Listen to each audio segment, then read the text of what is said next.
इस युद्ध से विनाश के अतिरिक्त कुछ नहीं मिलने वाला।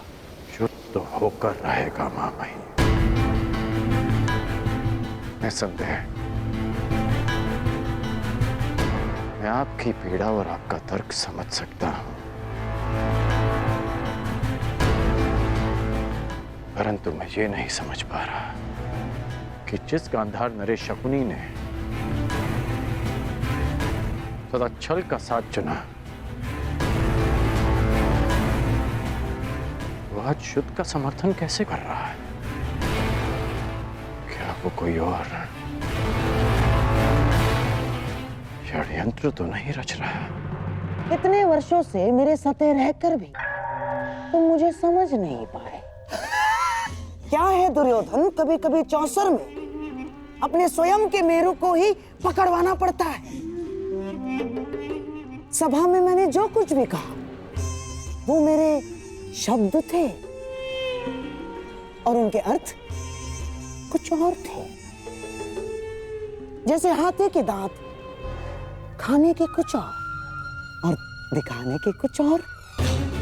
हम पांडवों को अज्ञातवास में ही पकड़ लेंगे ताकि युद्ध की नौबत ही ना आए।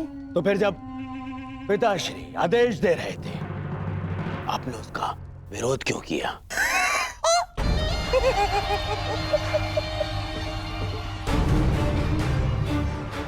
अपने विरोधियों को धराशायी करने के लिए मेरे प्यारे सम्राट। हमारे पक्ष में विरोधी? हाँ, हमारे पक्ष में विरोधी। जैसे लाक्षागृह की योजना उस विदुर ने बिगाड़ दी, और जैसे द्यूत क्रीड़ा का छल तोड़ने पर उतारू था तुम्हारा मित्र कर्ण।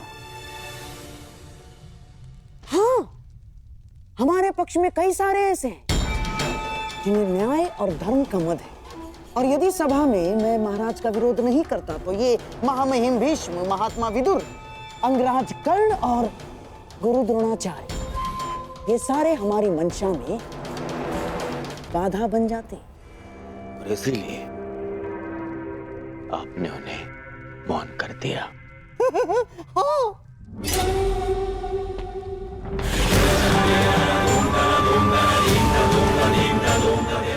परंतु इन पांडवों का क्या?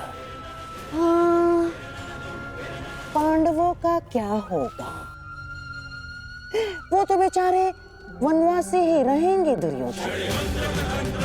अज्ञातवास में जाने से पूर्व हम उन्हें पकड़ लेंगे।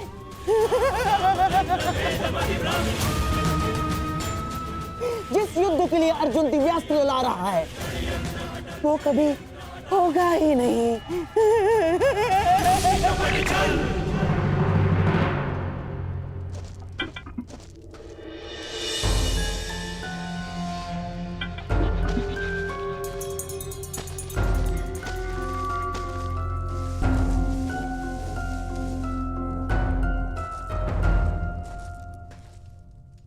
आर्य, ये सब कहाँ जाने का प्रबंध हो रहा है?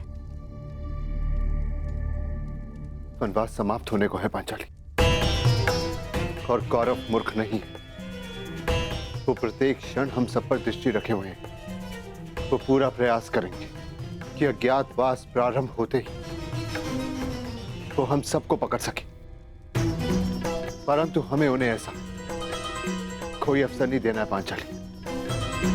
अज्ञातवास आरंभ होने से पूर्व हमें किसी गुप्त स्थान के लिए प्रस्थान करना होगा पांचाली। परंतु आर्य अर्जुन के बिना वो वहां अपने लिए नहीं, हम सबके लिए दिव्य अस्त्र प्राप्त करने गए। हम सबके लिए तपस्या करें ताकि हम अपने अपमान का प्रतिशोध ले सकें। आप उन्हें छोड़कर कैसे जा सकते हैं? मैं भी अर्जुन को छोड़कर यहां से नहीं जाना चाहता हूं पांचाली, परंतु इस समय यहां से निकलना अत्यंत आवश्यक है।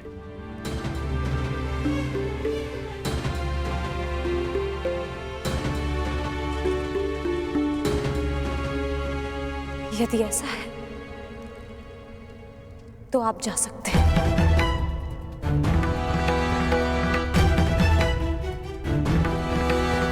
परंतु मैं आर्य अर्जुन के बिना यहां से नहीं जाऊंगी।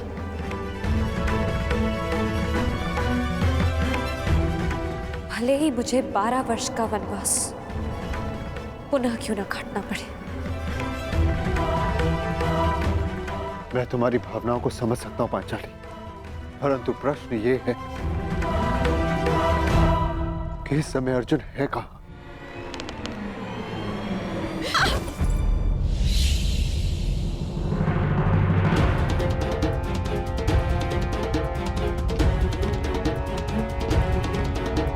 देवी, देवी, देवी उर्वशी, आंखें खोलिए, आंखें खोलिए देवी।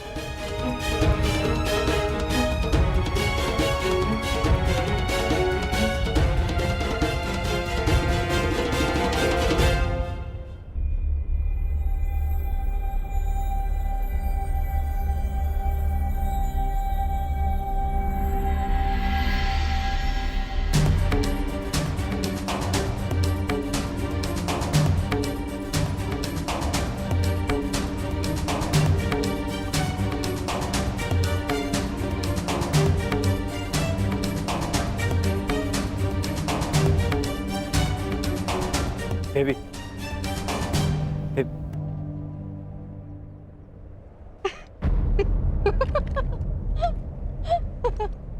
आप हंस क्यों रहे हैं? एक ब्रह्मचारी का ब्रह्मचर्य टूटते देखा तो अपना हाथ से रोक ही नहीं पाए। बस एक स्त्री को छूकर तुम्हारा ब्रह्मचर्य व्रत तो टूट गया वीर। अब तो मेरा हृदय मत तोड़ो, मुझे प्रेम दान दो। असंभव। रुको अर्जुन,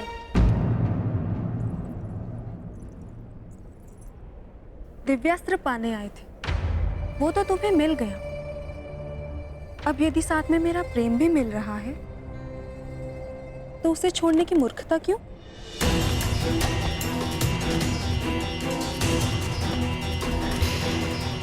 मुझे पाने के लिए बड़े बड़े महर्षियों ने अपना तप छोड़ा है और तुम मुझे छोड़ रहे हो? कदाचित मैं उन महर्षियों जैसे सौभाग्यशाली नहीं हूं देवी।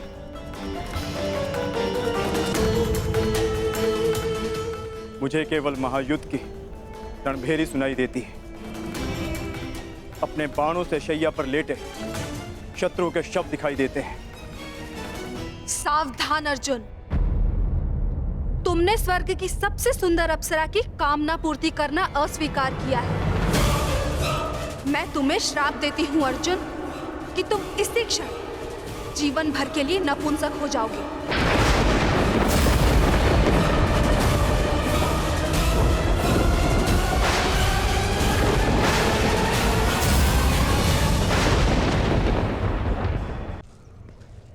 ये कौन से वन में ले आए हैं मामाश्री? यहाँ ना कोई व्यक्ति है, ना कोई मार्ग है। ऐसे ही मार्गों से जीवन का प्रकाश मिलता है दुर्योधन। मैं तुम्हें ऐसी जगह लाया हूँ जहाँ तुम्हें पांडवों के त्राण का मार्ग मिलेगा। यहाँ वन में कहाँ त्राण मिलेगा मामाश्री? बोलते बहुत हो दुर्योधन, शांत रहो और देखते जाओ। चलिए आओ।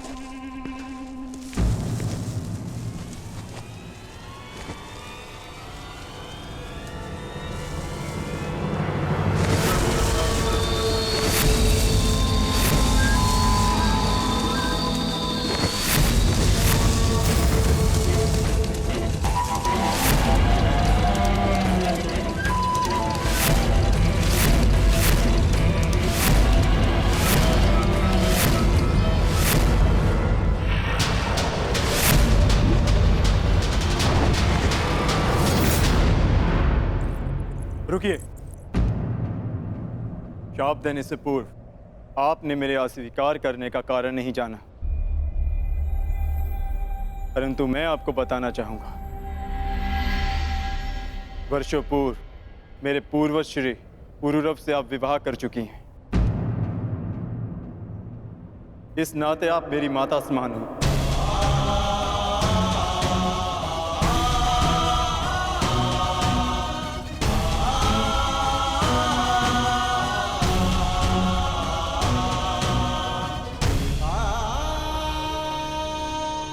एक माता और पुत्र के बीच ममता का संबंध हो सकता है,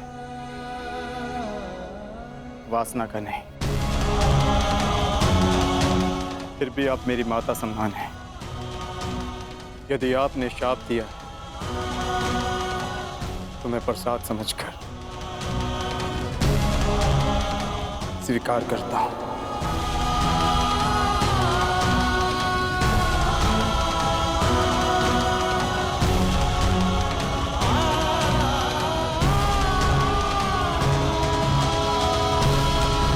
मुझसे अनजाने में ये कैसा पाप हो गया देवराज?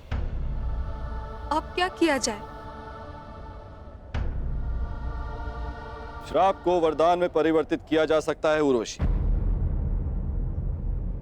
मेरी इच्छा है कि तुम इस श्राप को वरदान में परिवर्तित करो।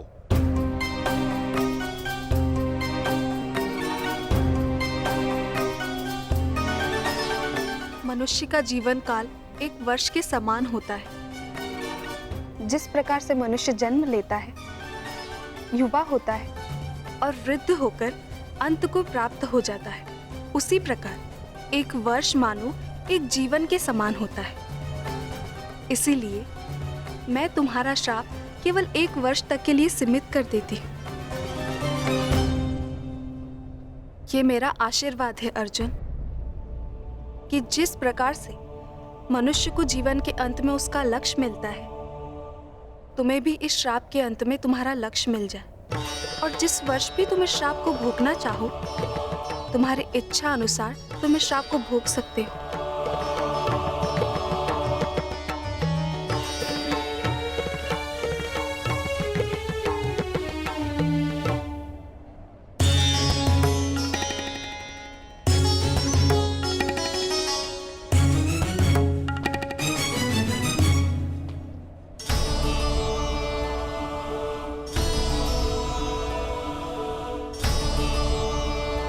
विजयी भाव।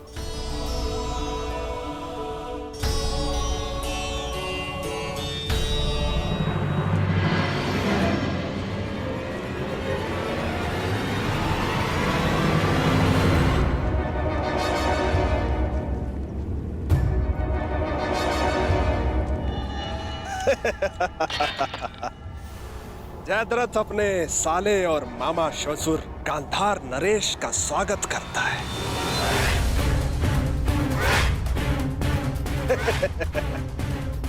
अरे जीजा जी, आप यहाँ?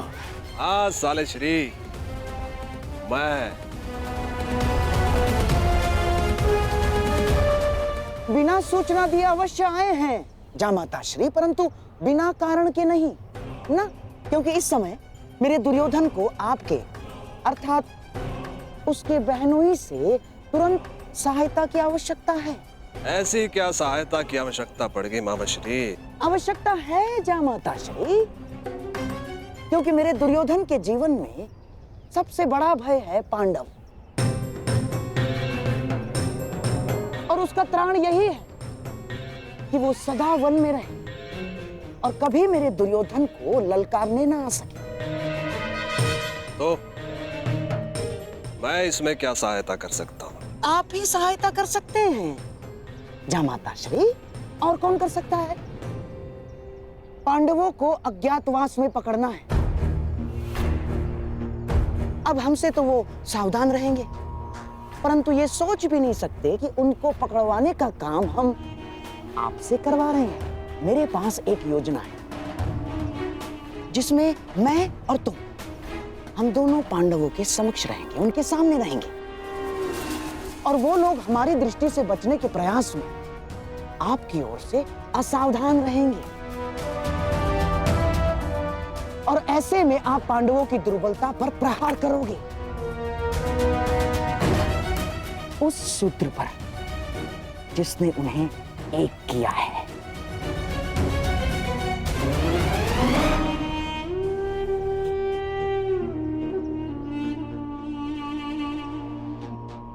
द्रौपदी,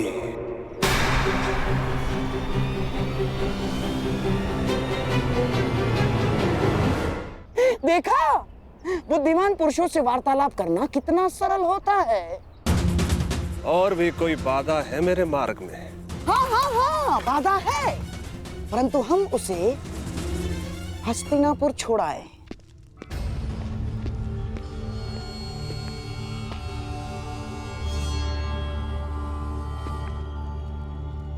युवराज दुर्योधन कहाँ गए?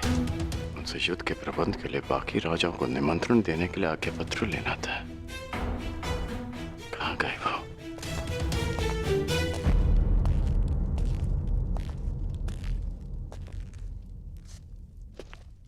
सेवक, युवराज दुर्योधन कहाँ है? युवराज अभी सो रहे हैं। अभी तक सो रहे हैं? अंगराज रुकिए, अंगराज! आपको भीतर जाने की आज्ञा नहीं है। और मुझे रोकने का सामर्थ्य तुम सब में नहीं है। अंगराज मेरी बात सुनिए, अंगराज, अंगराज मेरी बात सुनिए, अंगराज।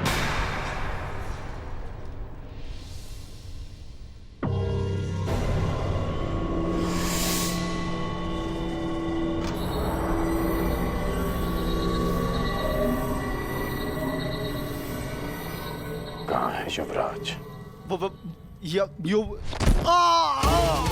मैंने पूछा कहाँ है युवराज? वो सूर्योदय से पहले गांधार नरेश के साथ निकल गए। आदेश था किसी को कुछ न बताया जाए। मुझे क्षमा कर दीजिए अंगराज।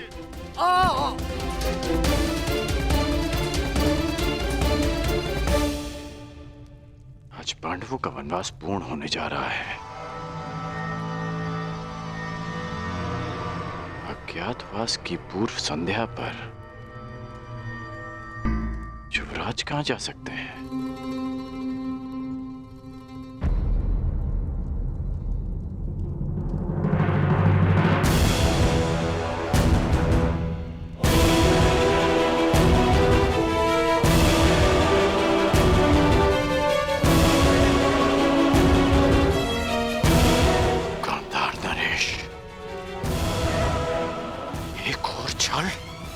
ध्यान रहे जामाताश्री, पांडव किसी भी परिस्थिति में अज्ञातवास में ना जाने पाए।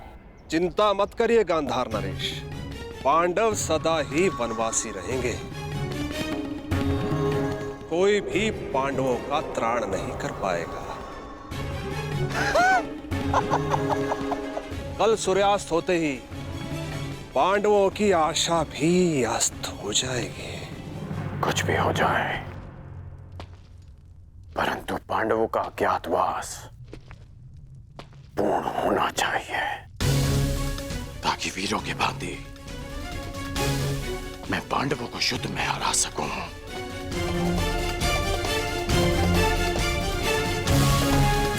ताकि द्यूत सभा का कलंक मेरे और युवराज के माथे से सदा के लिए हट जाए।